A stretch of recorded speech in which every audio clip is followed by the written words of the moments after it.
Mathieu Milad, en charge du War Museum de Bastogne. Je vais vous demander de nous le présenter parce qu'en fait, il est tout nouveau, on peut dire, hein, je pense. Hein.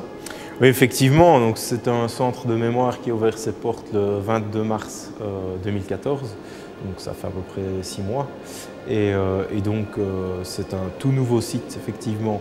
Ça prend place sur un musée plus ancien qui était le Bastogne Historical Center, donc, qui a été construit dans le courant des années 70. Et voilà, ce Bastogne Historical Center méritait une sérieuse remise à neuf.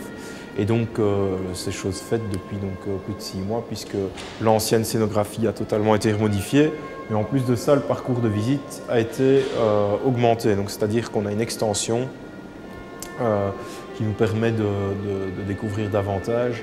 Et donc voilà, on a un parcours tout à fait moderne et qui cale plus, je vais dire, avec l'époque actuelle. Parmi les spécificités ici du parcours d'exposition, c'est tout d'abord l'histoire de 4 personnages qui suivent les visiteurs, qui accompagnent les visiteurs pendant toute la durée de la visite. C'est-à-dire que ces 4 personnages, ils se trouvent ici derrière moi. Donc il y a à la fois Émile qui est le jeune garçon de Bastogne, Mathilde, la jeune institutrice de la région de Bastogne, qui fait partie de la résistance, Hans Wegmuller qui est donc le soldat de la 26e Grenadier, et Robert, le caporal américain de la 101e Airborne. Alors chacun vont expliquer aux visiteurs ce qu'ils faisaient à l'époque, d'où est-ce qu'il vient, comment est-ce qu'ils ont vécu les faits. En même temps, ils font référence au contexte international. Donc c'est ça qui est intéressant, c'est que le Quidam permet de se rendre compte comment les gens vivaient à l'époque, comment certaines personnes vivaient à l'époque. Donc ça, c'est une des grandes spécificités. Une autre spécificité, naturellement, ce sont les 3 scénovisions, donc les 3 spectacles qui ponctuent le parcours.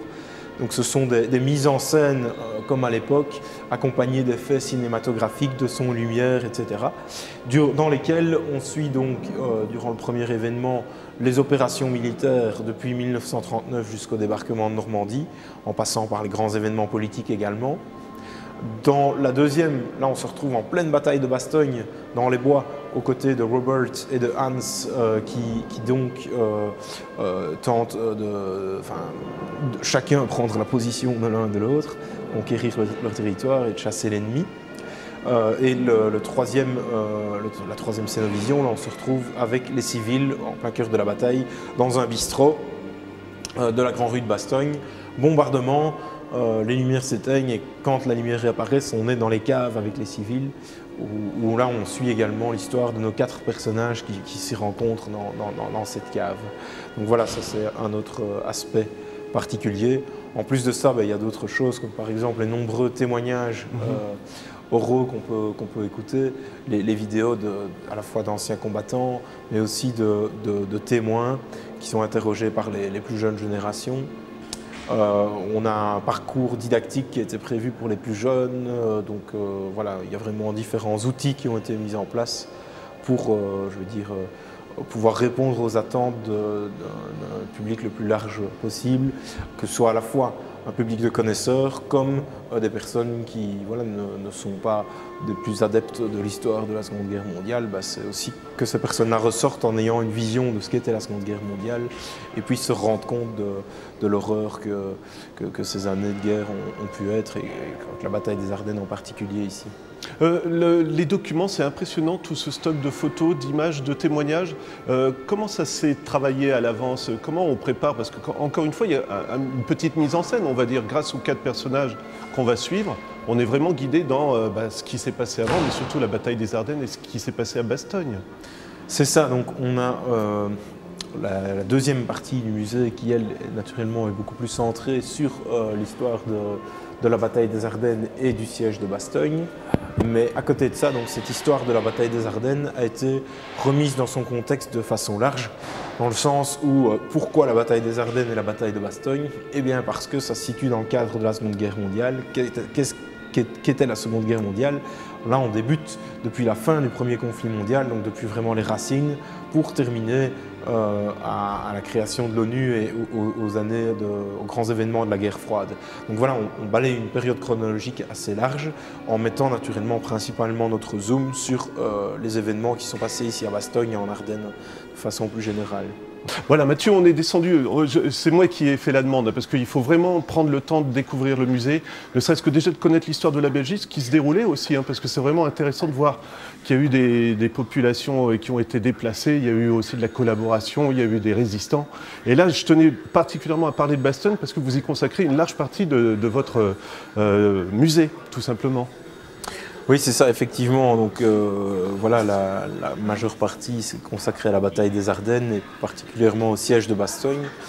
Et donc, oui, que dire de ce fameux siège, si ce n'est que voilà, Bastogne était un carrefour routier assez important et donc naturellement convoité par les deux camps pour des raisons stratégiques. La spécificité de la bataille de Bastogne est que ce carrefour routier en fait a été directement défendu par les unités américaines qui s'y trouvaient. Ils ont envoyé 3 teams, 3 équipes aux routes bien spécifiques par où les Allemands arrivaient, de façon à les ralentir, laissant le temps à une division aéroportée américaine, la 101e Airborne, les fameux Screaming Eagles, de venir s'implanter à Bastogne et d'établir un périmètre défensif. Et donc voilà, une fois que le périmètre défensif a été établi, les Allemands, face à la résistance, ont contourné les barrages et ont encerclé la ville. Ils ont poursuivi leur offensive pour aller s'arrêter tout près de Dinant, à Foix-Notre-Dame, à Celles, donc des villages aux alentours de Dinant.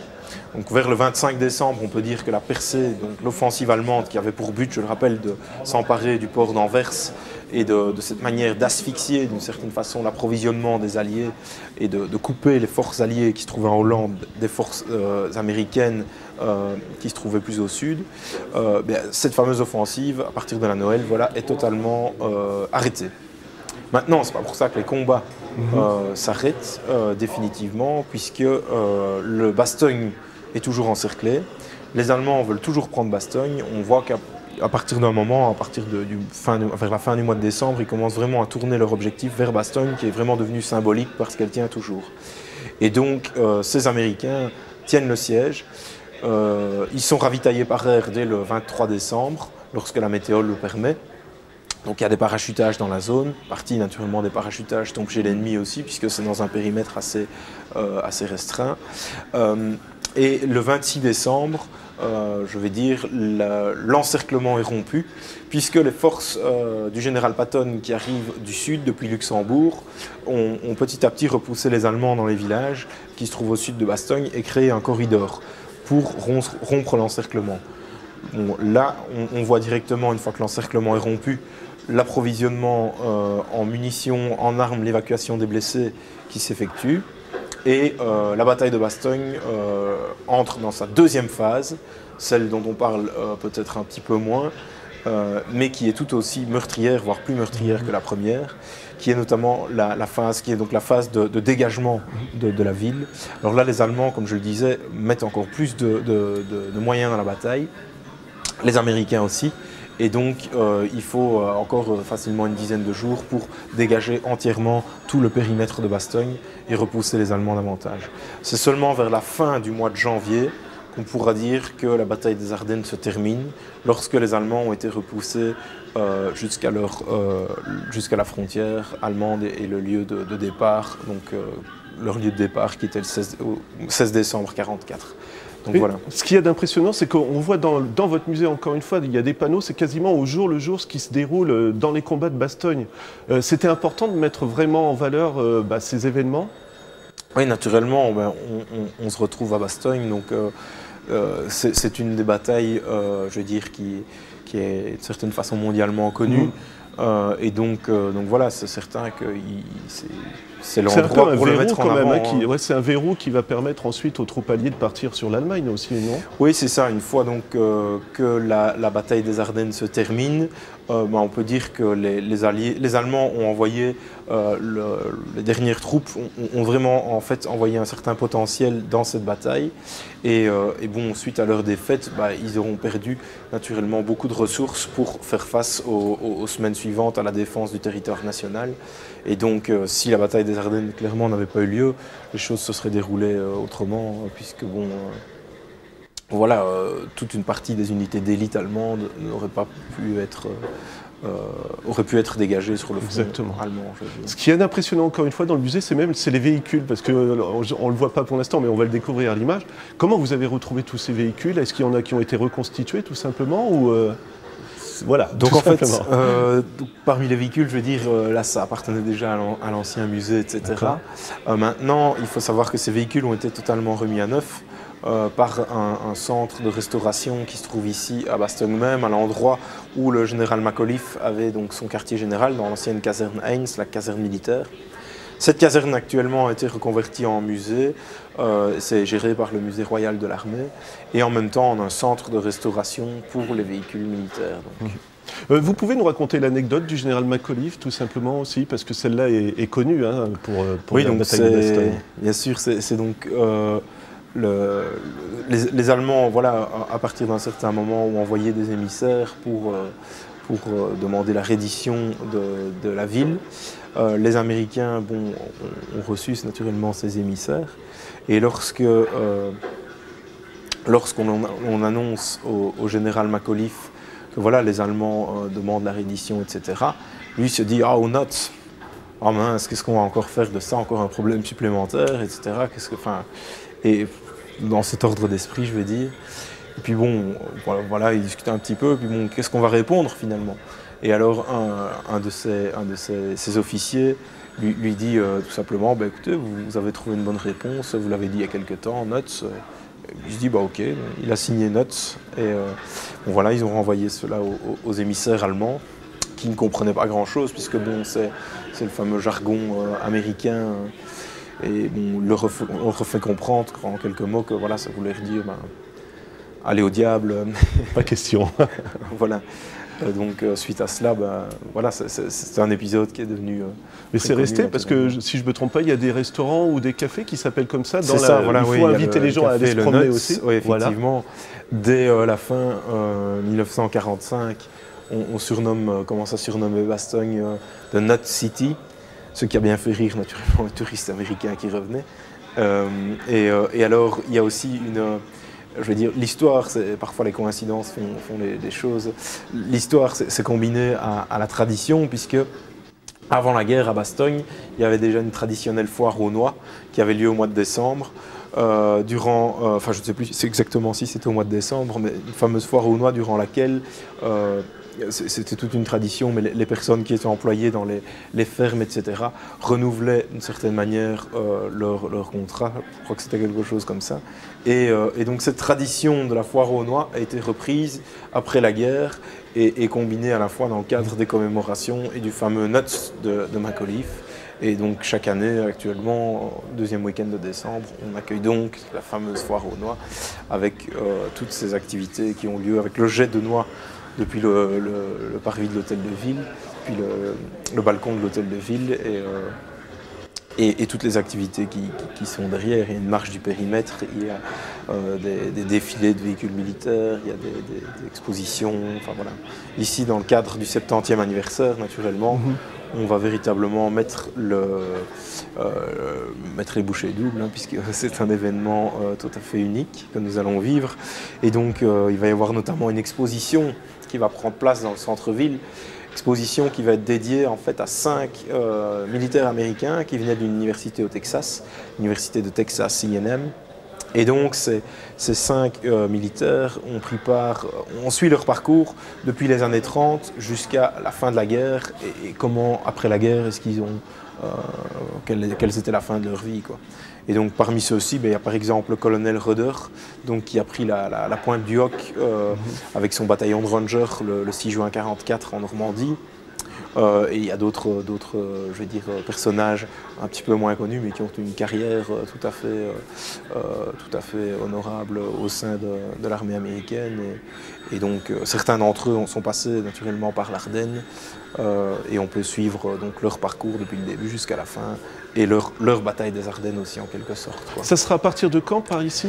Mois de décembre? Ce sera donc à partir du 13 décembre. D'accord. Donc durant le week-end du Nuts, l'ouverture de cette exposition est prévue et se poursuivra dans les mois à venir naturellement.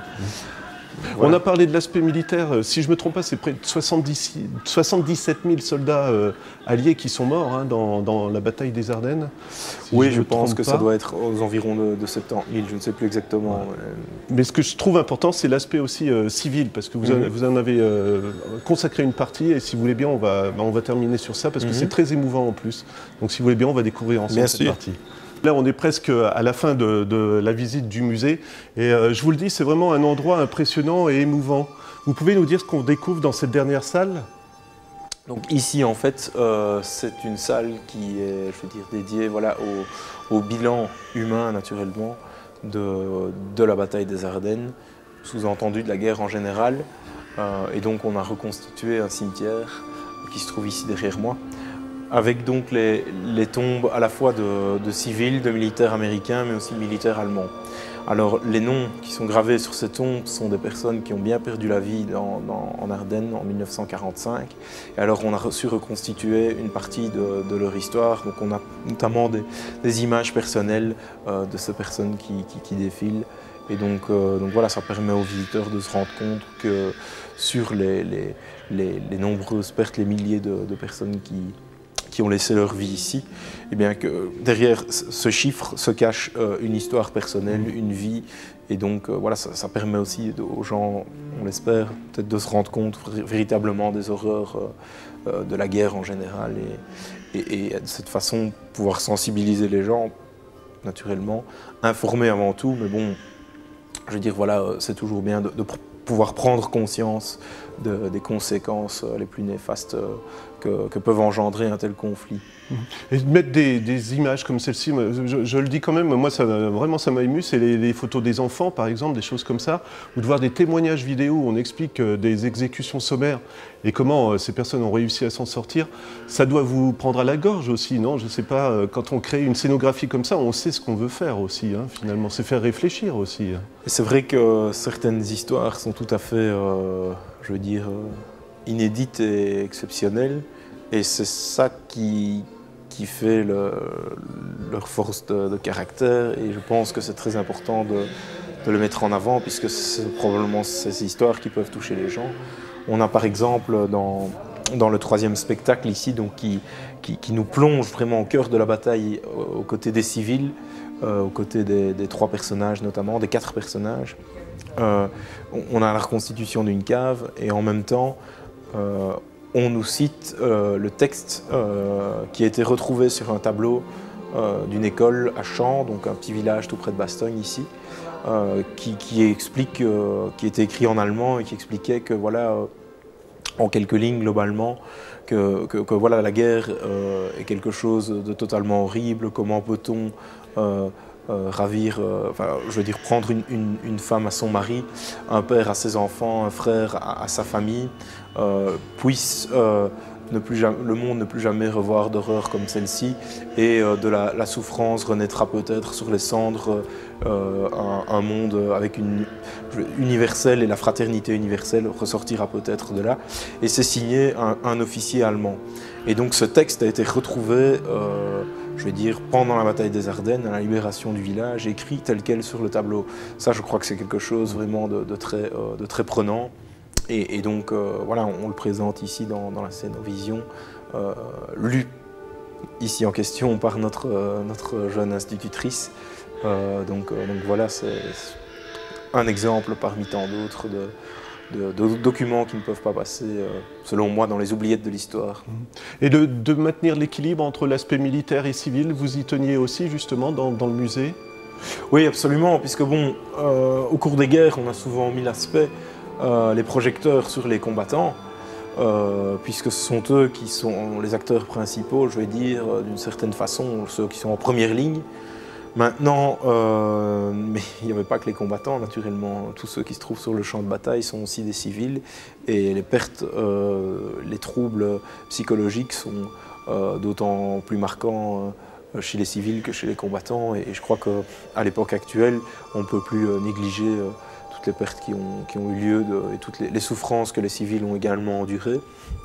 Une des choses particulières ici, dans le centre de mémoire qu'on a mis en place ici, c'est le fait qu'on aborde aussi tout ce qui est plutôt l'après-bataille. Donc c'est-à-dire qu'on parle souvent des combats en tant que tels, mais que se passe-t-il après, une fois que les armées sont parties? Et bien donc là, on parle un peu de la reconstruction, comment est-ce que cela a fonctionné, comment est-ce qu'on a pu procéder. On parle du déminage, on parle du bilan humain tel que je le disais, du sort des populations, plus spécialement ardennaises, mais dans un contexte plus large, le sort des populations allemandes par exemple. Donc voilà, chose dont on parlait peu, je veux dire, auparavant. On parle naturellement de la découverte des camps de concentration, tout ce qui s'ensuit également après cette bataille des Ardennes au niveau international pour découler jusqu'à la fin de la guerre, jusqu'à la création de l'ONU, jusqu'au conflit suivant, la guerre froide, je veux dire. Donc, voilà. Voilà. Bah, si vous voulez bien, on va juste terminer sur l'extérieur parce qu'il y a un autre monument qu'on peut découvrir en sortant du musée et je vous laisserai nous en dire quelques mots. Mathieu, cette fois-ci, on est sur l'extérieur du musée. Qu'est-ce qu'on découvre derrière? Parce que là aussi, c'est toujours un site historique, site militaire, on va dire aussi. Oui, donc en fait, le mémorial de Mardasson qui se trouve ici derrière, c'est un monument qui a été implanté, qui a été inauguré dès 1950, qui est beaucoup plus âgé que le centre de mémoire à côté, même que le musée qui a été inauguré quelques années plus tard. Et donc ce monument rend hommage aux victimes, aux troupes américaines qui ont pris part à la bataille des Ardennes. Il faut savoir que dès 1946, il y a une première plaque qui est inaugurée sur le site même ici du Mardasson. Et donc ce fut une cérémonie tout à fait symbolique dans le sens où on a pris une partie de la terre de la colline ici du Mardasson, on l'a placé dans un coffret scellé, coffret en ébène qu'on a expédié aux USA. Il a été réceptionné à l'époque par le président Truman et donc voilà, ceci fut encadré dans une fameuse cérémonie, etc. Ensuite, on a mis en place donc le fameux mémorial ici. Le grand mémorial donc, qui est en forme d'étoile, qui reprend l'histoire de la bataille des Ardennes, qui reprend les symboles de toutes les unités de l'armée américaine qui se sont battues ici, ainsi que les différents États.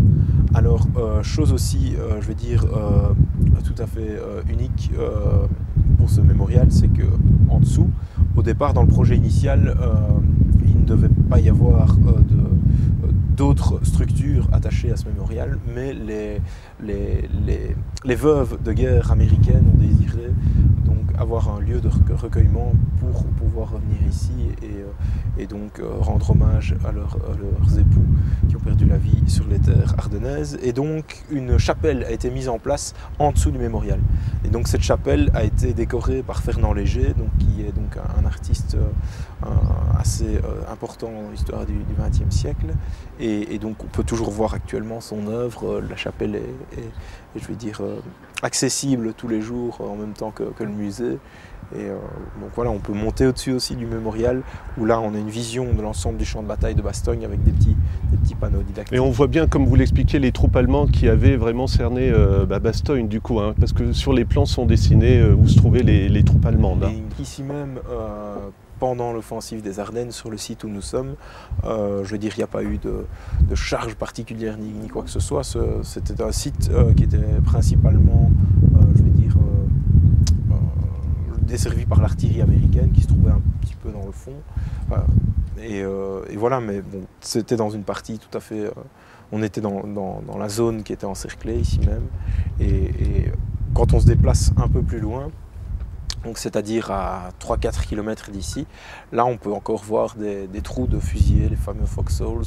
On peut voir le bois de la paix, donc c'est un bois qui a été planté par des vétérans dans le cadre du 50e anniversaire. Et donc quand on le voit du ciel, ça représente le symbole de l'UNICEF. Et donc, outre le bois de la paix, les foxholes, quand on continue un peu plus loin, on arrive au village de Foix, qui a été rendu célèbre notamment par la fameuse série des frères d'armes Tom Hanks et Steven Spielberg. Et à leur fois, lorsqu'on traverse la route, là, dans le village juste à côté à Recogne, on a un cimetière militaire allemand où il y a encore, je veux dire, des milliers de dépouilles de soldats allemands qui ont perdu la vie ici il y a près de 70 ans.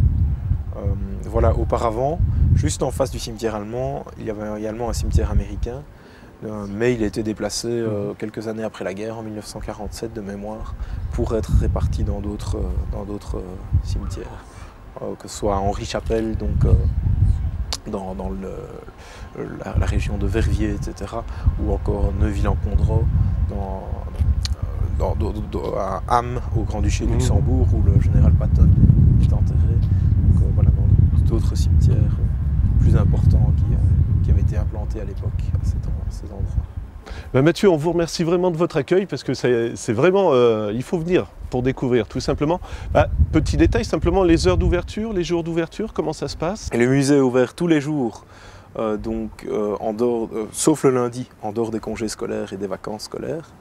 En juillet, août et décembre, c'est ouvert là systématiquement tous les jours, lundi y compris. Et donc c'est de 10h à 18h et de 10h à 19h en été.